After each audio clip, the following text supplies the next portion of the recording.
The family in Islam.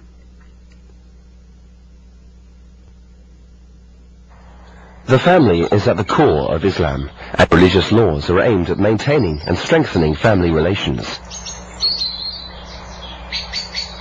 Founded more than 1400 years ago, Islam brought a message of peace and goodwill to all mankind, based upon human rights and civil liberties, as it is understood across all religions today.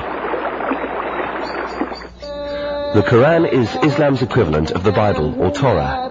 The Quran, as well as the teachings of Prophet Muhammad, calls for mutual respect and love between parents and their children.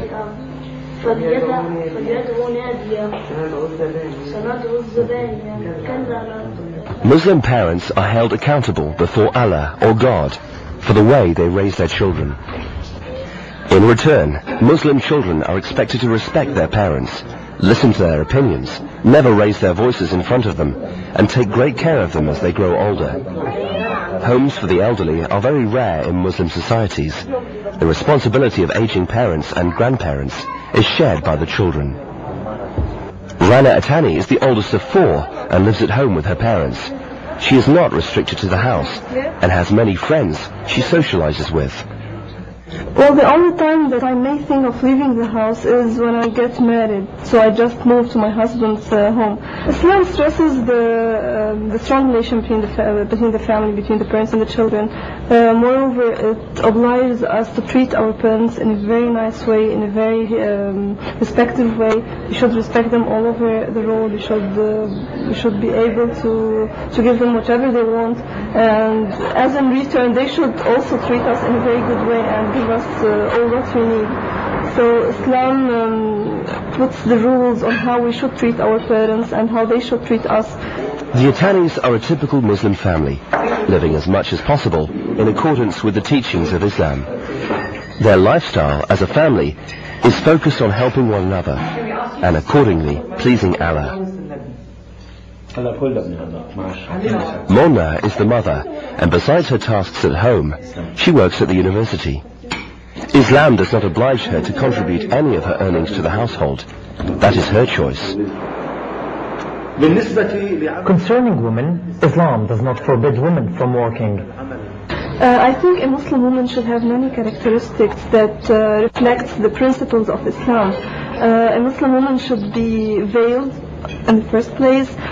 She should be educated, she should be active, having from the inside that she wants to help the society, she wants to help anyone, no harm, no insult, nothing bad should be done for others.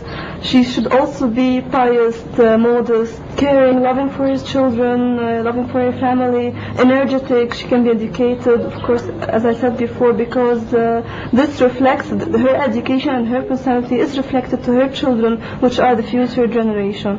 So Islam doesn't prevent me or any Muslim woman from doing anything she wants, but of course within ethical boundaries and within the principles that Islam wants. For example, I was educated in an American university and I've got an engineering degree. I also work in an engineering company. Despite her full schedule, Rana also finds time for her friends and religious commitments. Every Wednesday evening, Rana, her sisters and their friends meet for a halakah at a private center in Beirut. A halakah is a religious gathering. The sheikh leading the gathering this evening is a graduate in religious studies from the famous Azhar University in Cairo.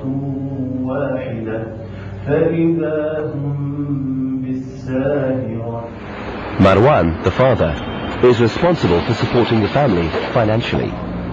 He owns a small textile shop downtown, which he says serves the needs of his family. Every Friday, he attends prayers at his local mosque.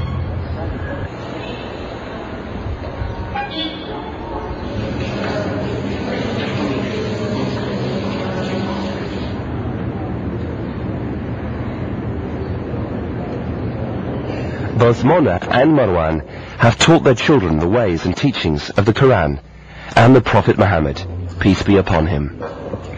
The family prays together as often as they can. Education is compulsory for both men and women, in religious as well as scientific and social studies, not only to advance a personal professional career, but also to know and understand one's religious rights and duties, which helps in making everyday decisions. Of course, if we go to the literature of the Prophet, peace be upon him, we could find it in one phrase that says, knowledge is a duty upon every Muslim. Of course, when we say every Muslim, mean male and female. And that's amazing in that time, at the very beginning of the 7th century.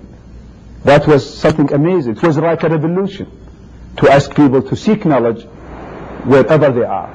As stated in the Holy Quran,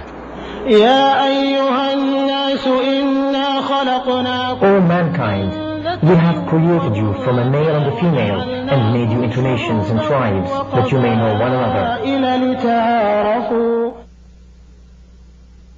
Yet the images we see in the media, in films and on the news, create quite a different impression. Images of helpless veiled women, forced to stay at home, and bearded men trailed by strings of wives. Like any society, those images are not always wrong. But what is wrong is to only portray Muslims behaving in un-Islamic ways.